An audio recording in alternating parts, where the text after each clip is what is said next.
मानव जीवन बड़ी ही विचित्रताओं से भरा हुआ है।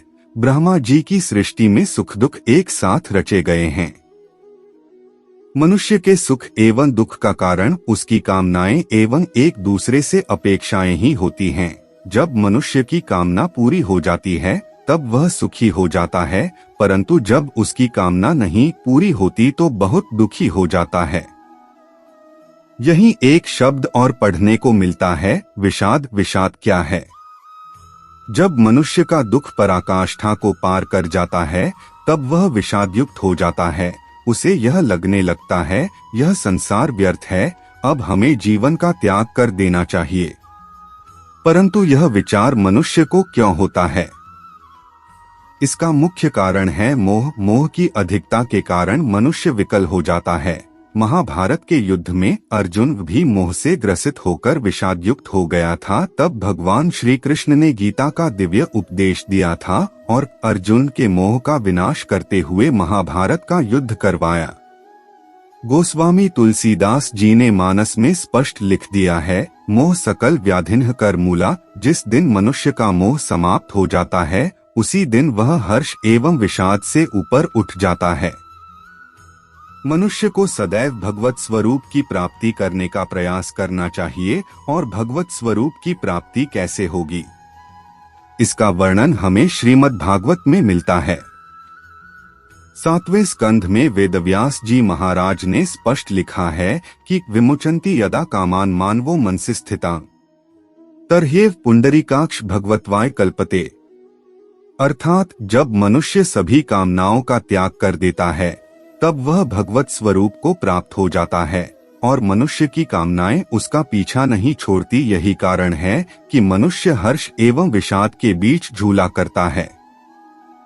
जिस दिन मनुष्य दूसरों से अपेक्षाएं रखना बंद कर देता है उसी दिन वह इस दुख एवं विषाद से छुटकारा पा जाता है। आज घर घर में महाभारत मची हुई है। पिता पुत्र से दुखी है, पुत्र पिता से दुखी है, पति पत्नी से दुखी है तो पत्नी भी पति से दुखी दिख रही है। इसका एक ही कारण है, एक दूसरे से अपेक्षा रखना तथा मोह की अधिकता भी एक प्रमुख कारण कही जा सकती है। कुछ घरों में तो यह भी देखने को मिलता है कि पुत्र सात्विक प्रवृत्ति का है परंतु पिता तामसिक प्रवृत्तियों का अनुयायी है। ऐसे में कभी कभी पुत्र को यह लगता है कि मैं घर छोड़ दूं या आत्महत्या कर लूं। घर छोड़ देना या आत्महत्या कर लेना किसी समस्या का निदान नहीं कहा जा सकता। यदि मोह का विनाश नहीं हुआ है तो घर छोड़ देने के बाद भी मन घर में लगा रहेगा और आत्महत्या करके भी मोह का विनाश नहीं हो पाता और जीव प्रेत योनि को प्राप्त करके अपने परिवार के आसपास ही घूमा करता है। इस संसार में मनुष्य अपने कर्मों का फल भोगने के लिए मानव योनि प्राप्त करता है। मनुष्य को दूसरों की अपेक्षा अपने कर्मों पर ध्यान देना चाहिए। दैत्यराज हिरण्याकश्यप ने अपने पुत्र प्रहलाद को भजन करने से रोका परंतु प्रहलाद अपने कर्म से विमुख नहीं हुआ और न ही उसने अपने पिता हिरण्यकश्यप से कोई शिकायत की। यह प्रहलाद के शब्द कर्मों का ही प्रताप था कि अद्भुत रूप धारण करके भगवान को प्रकट होना पड़ा। उसी प्रकार प्रत्येक पुत्र को अपने कर्म में प्रवृत्त रहना चाहिए। यह संसार को कर्म क्षेत्र है, यहाँ जो जैसा करेगा उसको वैसा फल मिलना ही है। दूसरों के कर्मों से दुखी या सुखी ना होकर के अपने कर्मों पर ध्यान देना चाहिए क्योंकि मनुष्य को अपने ही कर्मों का फल भोगना पड़ता है। ऐसी स्थिति में मनुष्य अर्जुन की तरह विचलित हो जाता है। तो आज कलयुग में यदि भगवान कृष्ण जैसा सद्गुरु नहीं मिल सकता है तो उनकी वाणी अर्थात श्रीमद् भगवद गीता मनुष्य को सद्गुरु के रूप में मार्गदर्शन कर सकती है।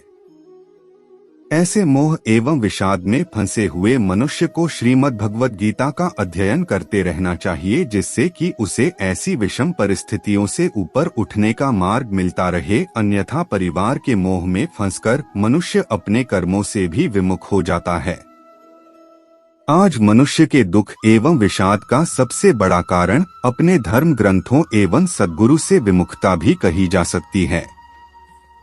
प्रत्येक मनुष्य को इन परिस्थितियों से बचने के लिए अपने धर्म ग्रंथों का अध्ययन एवं सद्गुरु से सत्संग करते रहना चाहिए। राधे राधे। याद रखिए, जो प्राप्त है वही पर्याप्त है।